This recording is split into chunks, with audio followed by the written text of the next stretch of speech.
소리니까 잇몸 소리. 그 다음에 저기는 딱딱한 입천장이지. 그래서 센 입천장 소리라고 해. 센 입천장. 뒤에 가을 하는 부분은 입천장은 입천장인데 말랑말랑 입천장, 여린 입천장. 그 다음에 뒤쪽에 목 소리는 목청 소리. 자, 이렇게 나뉘고 다시 두 개로 방법을 나눌 거야. 방법 두 개 나눌 때 거기 안 적혀 있거든? 우리 묶을 거야. 비음이랑 유음 이렇게 묶고 화열이랑 마차 이렇게 묶으세요. 묶으세요. 지금 묶어. 묶었지 두 개. 자, 묶고 나서 여기 비음이랑 유음을 우리는 뭐라고 하냐면 울림 소리라고 해. 그리고 파열, 파찰, 마찰을 안 울림 소리라고 해.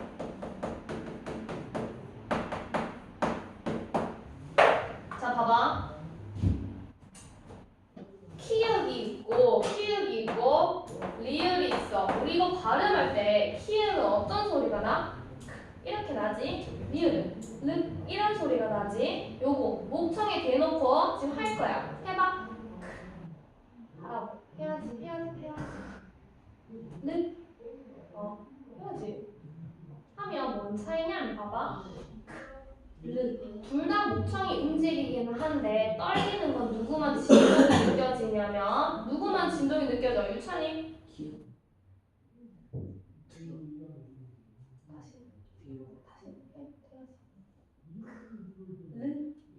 누가 진동 느껴져? 맞아, 얘만 진동 느껴져. 그래서 얘를 우리 뭐라 해? 울림 소리야. 목청 떨림을 기준으로 나누는 거고 울림 소리 포함되는 거는 자 이제 외울 거야. 노란 양말 마누라야 노란 뭐야 뭐 이런 식으로 외울 수 있을 만큼 외우면 알겠지? 이렇게 네 개가 울림소리고 나머지는 안 울림소리 들어가는데 울림소리 기준으로 두 개 다시 나눠볼게. 비음이 있고 그 다음에 유음이 있어. 비음은 뭐냐면 소리 다 모아가지고 코로 빡 공기 뿜는 거야. 유음은 혀 사이로 공기가 통하는 거야. 이렇게 나뉘는데 비음은 코는 공기가 통하기 때문에 코를 막잖아? 그러면 발음이 이상해져. 코맹맹이 소리. 봐봐. 똑같이 잘 나오지? 깨끗하잖아. 근데 이거 해볼게. 이상하잖아. 그럼 얘는 뭐야? 비음이네. 르도 해볼게요. 잘 나지? 얘 해볼게. 이상하지? 얘는 내가 일부러 하는 게 아니야. 너 집가서 해보면 얘네만 이상해. 그래서 얘네를 여기 넣을 거야. 자, 발음할 거야. 시킬 거야. 봐봐. 몇 번일까? 유찬이.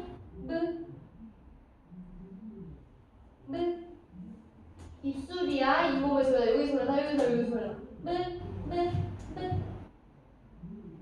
해봐야지. 해봐야지. 어디가 붙어도 떨어져. 입술. 그러면 봐봐. 니은 해봐. 이렇게 조용해. 해야지.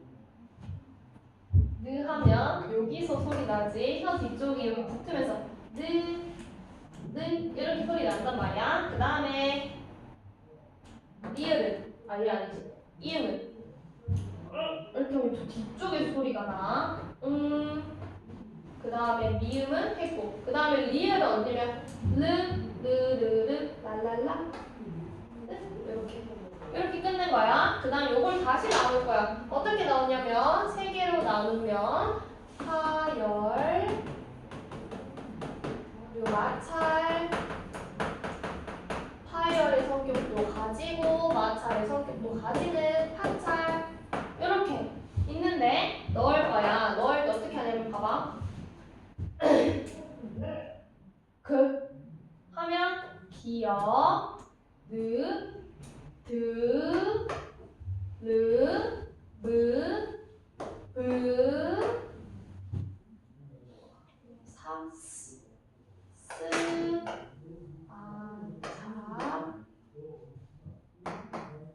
이렇게 반응이 없어? 봐봐. 보면 얘는 브 입술에서 소리 나고 붙었다 터지는 소리야. 브 그리고 디귿도 혀가 붙는데 이렇게 해서 이렇게까지 소리가 안 나고 드 이렇게 소리가 나지. 기역 마찬가지. 이렇게 소리가 나지. 근데 파찰 같은 경우에는 붙었다 터지는데 터지는 게 아니라 마찰이야. 붙었다가 마찰. 그래서 드 소리가 나는 거고 마찰 같은 경우에는 아예 붙지를 않아. 안 붙지? 그냥 혀 끝에서 마찰만 일으키지. 얘는 목청 소리야. 이렇게 나누면 할 수 있겠지? 바다 사자가 해 마누라야. 여기 쉽지? 이거 외워오면 돼 얘들아.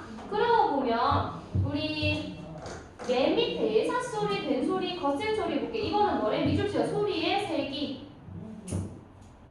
소리의 세기에 따라 다시 분류한대. 예사 소리는 자연스럽게 나오는 소리인데 된 소리 같은 경우에는 된 소리, 거센 소리 누구세요? 된 소리랑 거센 소리.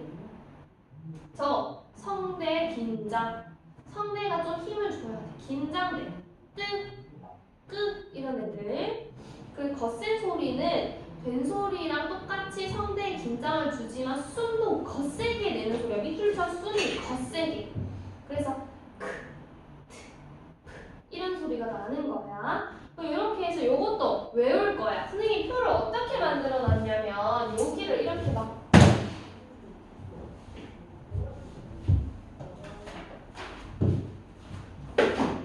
이렇게 나눠놨어. 그럼 여기 뭐 넣어야 돼? 기읍, 된 소리, 거센. 이렇게 해서 외우면 돼. 자, 또 된 소리, 거센 소리 있는 애 누구야? 디귿도 있지. 얘도 나누면 디귿, 쌍디귿, 그리고 거센 소리 티읕. 얘는 나누면 기읒, 쌍기읒, 거센 소리 키읒. 얘도 나누면 지읒, 쌍지읒, 거센 소리 치읒. 얘는 나누면 시읒과 쌍시읒. 얘는 거센 소리 없으니까 이렇게 할 수 있겠지? 외워. 숙제는 어디까지냐면 10 맞네 오늘 21초까지. 지난 숙제까지 다 해봐야 돼. 21초까지.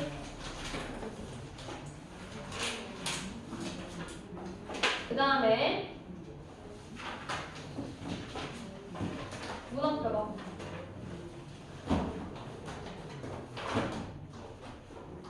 현대문. 그거. 오늘 6쪽 보세요.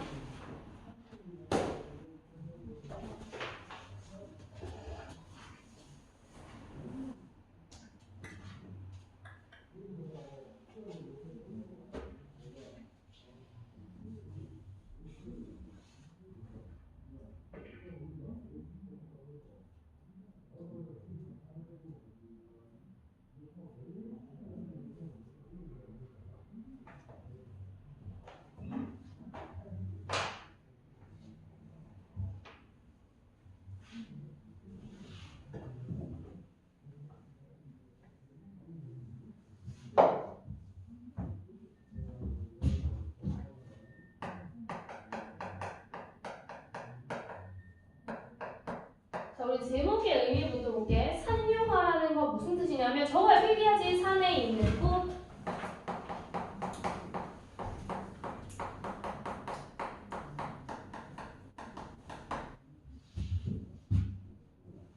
자, 그러면 산이라는 게 지금 이 시적 상황에서 공간적 배경에 해당하는 거야. 자, 내용을 좀 볼게. 산에는 꽃 피네, 꽃이 피네, 가을봄, 여름 없이 꽃이 피네. 자, 상황을 보면 시적 화자가 겉으로 드러나 있진 않지만 화자가 뭘 하는 것 같아? 꽃을 보고 있는 거야. 자, 근데 이 꽃이 1년에서 보면 꽃이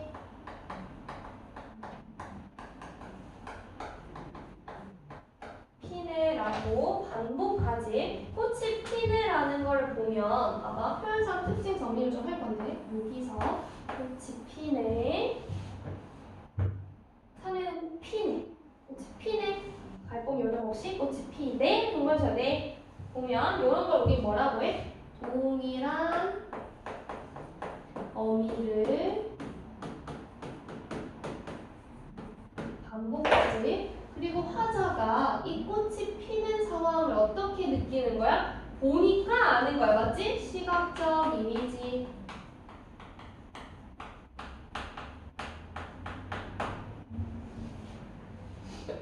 가을봄 여름 없이 꽃이 피네 할 때 가을에 우리 밑줄을 좀 쳐볼게. 가을.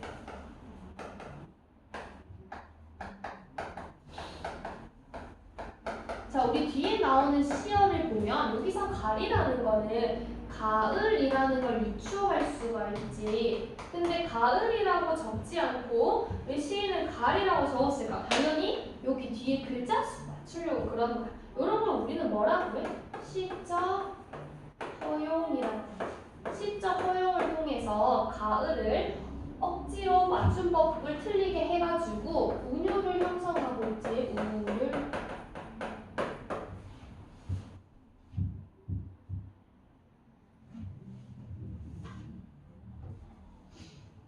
자, 그러면 결국 뭐야? 꽃이 피고 있대. 자, 2, 3년에 보면 산에 피는 꽃은 저만치 밑줄 혼자서 밑줄 피어 있네.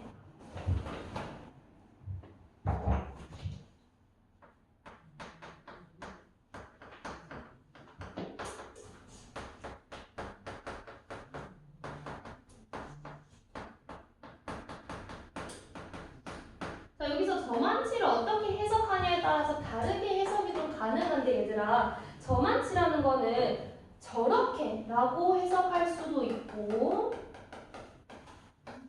아니면 두 번째는 저만한 거리를 두고 라고 해석할 수 있어.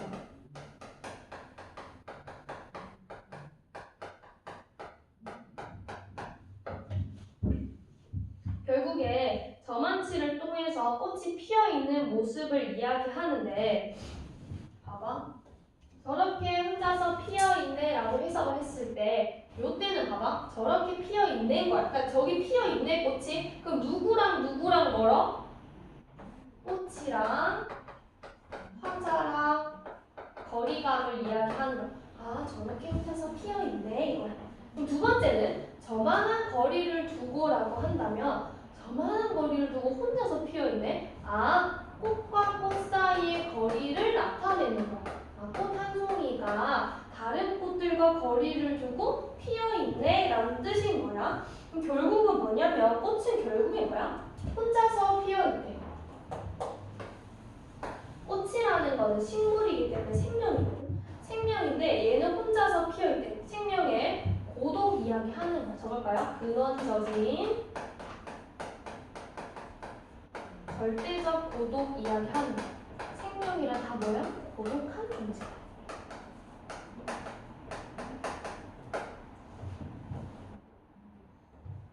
즉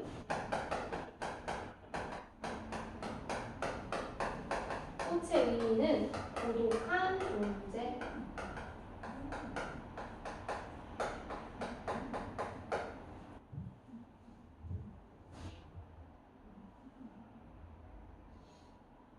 자, 계속 해볼게. 산에서 우는 작은 새에 꽃이 좋아 산에서 산호라네. 산에서 우는 작은 새, 동을 줄게. 작은 새 꽃이 좋아 산에서 산호라네. 그럼 화자는 지금 누구도 보고 있어? 작은 새도 보고 있어. 우리 여기 작은 새의 의미도 좀 볼게. 작은 새가 뭐래? 꽃이 좋아. 산에서 오는 작은 새는 꽃이 좋아서 산에 사네. 봐봐.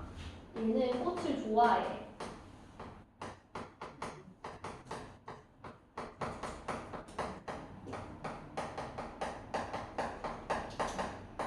하지만 새랑 아까 꽃은 근원적인 고독한 존재라고 했잖아. 혼자 피어있다는 거 보고. 그럼 새랑 꽃도 뭐야? 결국 거리가 있는 거야. 그러니까 얘는 꽃이 좋아 산에서 살지만 꽃이랑 먼 존재인 거지. 즉 꽃과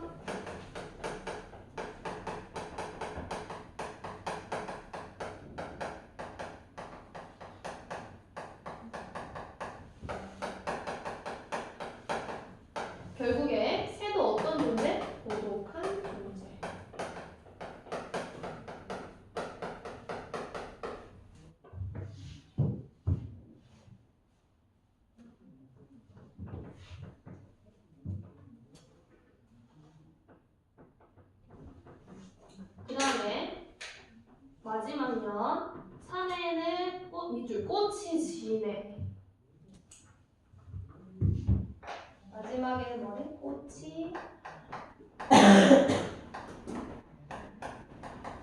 자, 1년과 비교했을 때 내용이 좀 다르지? 그럼 1년에서는 아까 꽃이 생명이기 때문에 얘를 생명의 생성이라고 존재의 생성이라고 본다면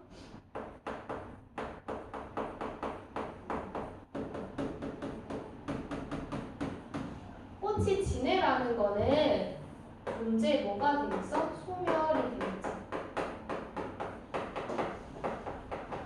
어떠한 존재가 생성하고 소멸하기까지 과정을 화자가 보고 있는 거야.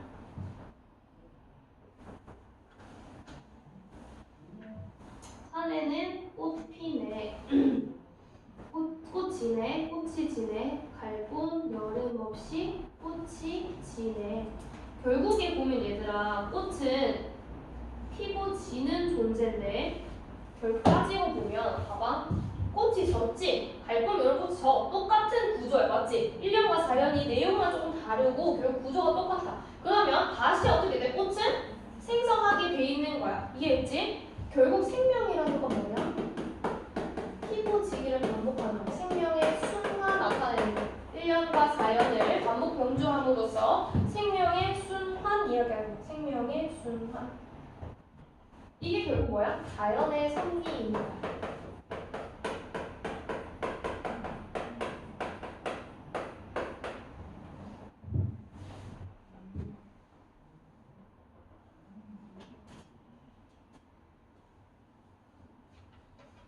얘들아 정리를 하면 좀 심오해 보이긴 하지만 간단해. 꽃이라는 하나의 존재를 정해놓고 그 존재는 피고 지내, 즉 생성하고 소멸하네. 근데 이거는 순환, 그게 곧 자연의 섭리고 그 자연의 섭리 안에서 얘네는 어떻게 돼? 고독한 존재들이야. 그 얘기를 말하지. 그거를 어떻게 표현, 특히 중요한 건 생명의 순환인데 이걸 어떻게 표현했어? 1년이랑 4년이 반복 변주되는 즉 이런 걸 뭐라고 해? 수미상관 구조라고 하지. 수미상관 구조를 통해서 생명의 순환을 나타내는 거야.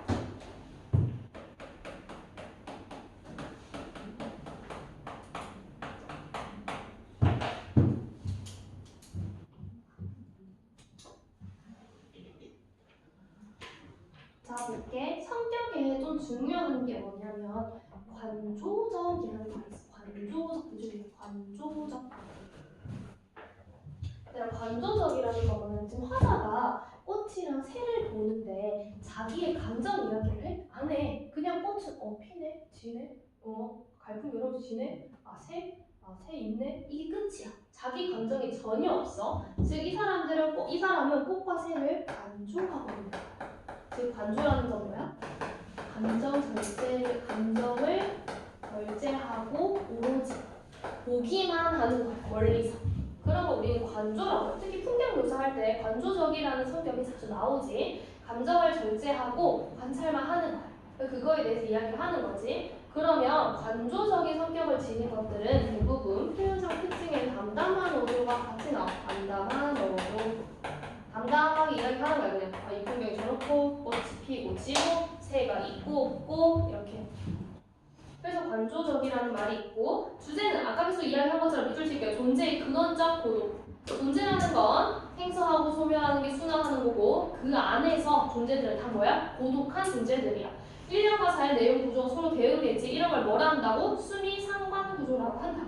이연의 종결어미 내를 반복해서 각운이라는 거 뭐냐면 마지막 종결어미가 계속 반복된다 이 감정 절제를 보여줘. 밑줄 감정 절제 중요해. 감정 절제. 그 7호조 3원보와 그 변조라고 하는데 김소월 시인은 민요적인 3원보 율격을 지니지. 우리 3원보로 끊어볼게. 1년을 짝대기 이렇게 끌 거야. 이렇게 끌 거야. 산에는 쉬고. 너 왜 자꾸 산에는 쉬고 꽃 피네 쉬고 꽃이 피네 쉬고 이렇게 끊는 거야. 그 다음에 고도로 절제된 시역 밑줄.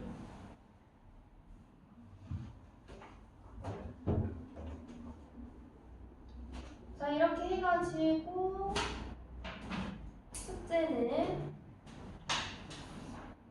8초까지. 원래 숙제 뭐였어, 지난주에? 저는 예술 제품 아니, 만세전인데. 그러니까 그 한 달 전 숙제. 한 달 전 숙제는 봐봐. 69, 70이었거든. 이거 다음 주에 풀어와야 돼. 알겠지? 69, 70.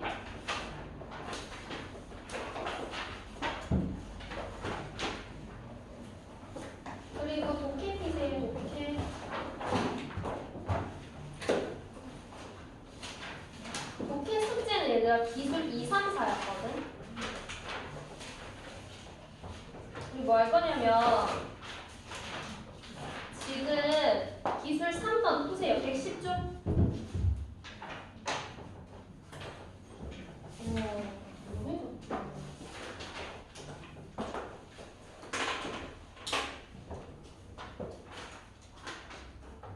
기술 3번이요.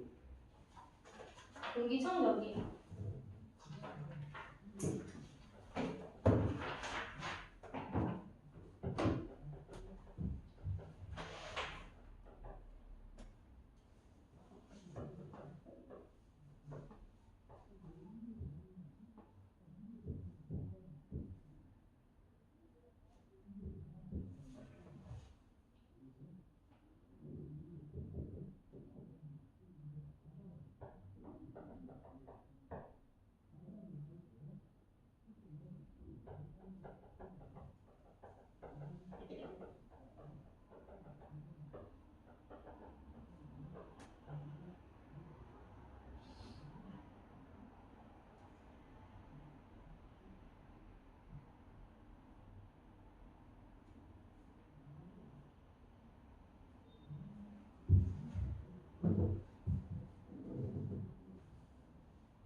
문자 구할 때 저희고 문자 구할 때 저희고 여기다 밑줄 왜안 그으면서 해?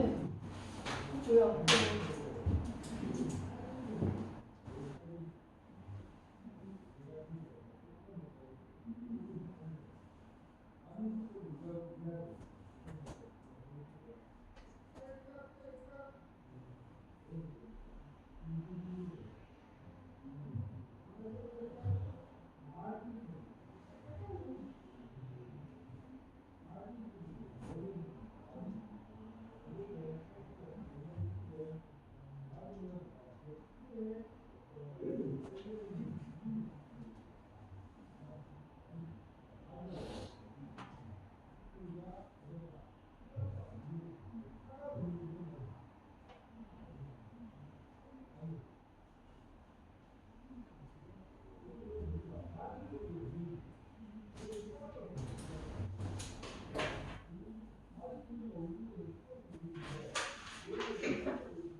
자, 얘들아 같이 하자.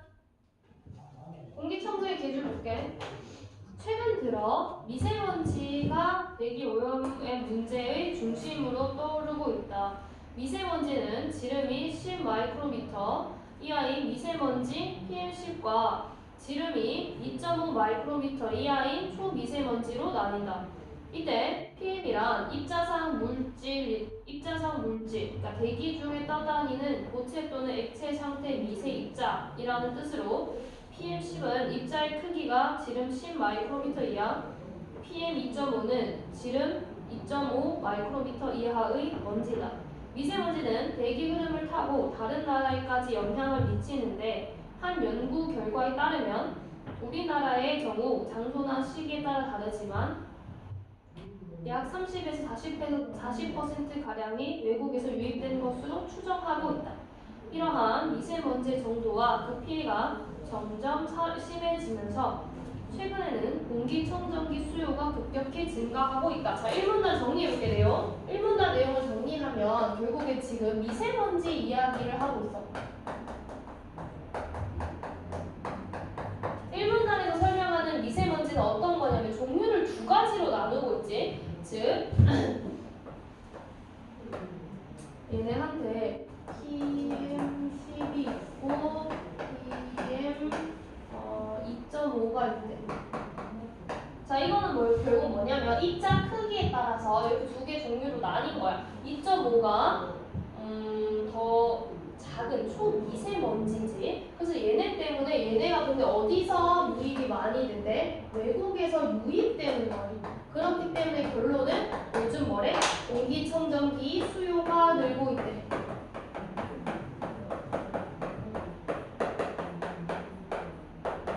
이해됐지? 여기까지. 그 다음에 2문단. 공기청정기에 사용되는 일반적인 공기청정 방식 중 가장 대표 방식은, 자, 밑줄 꺼지. 동그라미 1번 필터식이다. 필터식. 공기청정기의 전화 방식이 두 가지로 나눈대.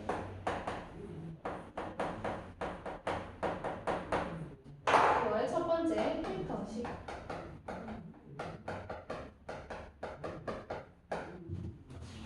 필터식. 이는 선풍기나 에어컨 같은 팬을 이용해 공기를 흡입한 후 필터로 전부 중화하여 공기를 다시 배출하는 방법이다.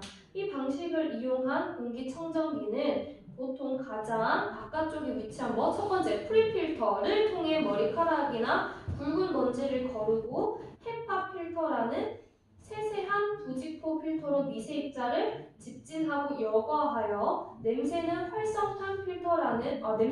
활성탄을 이용해 흡착하여 제거한다. 필터식 공기청정기는 주기적으로 필터를 교체해 주어야 하므로 추가 비용이 발생한다는 단점이 있지만 오염물을 흡착하는 능력이 뛰어나다는 장점이 있대. 얘네는 결국 어떻게 이루어져 있대?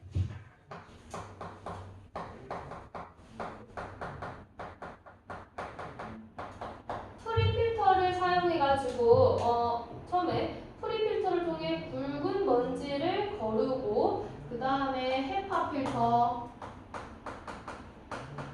작은 먼지를 부착하고 그 다음에 활성탄에서 냄새 없앤대. 그러고 나면 이제 다시 공기를 배출하는 거지. 그 다음에 두 번째 방식은 뭐래? 정말 2번 이온식 공기 청정 방식.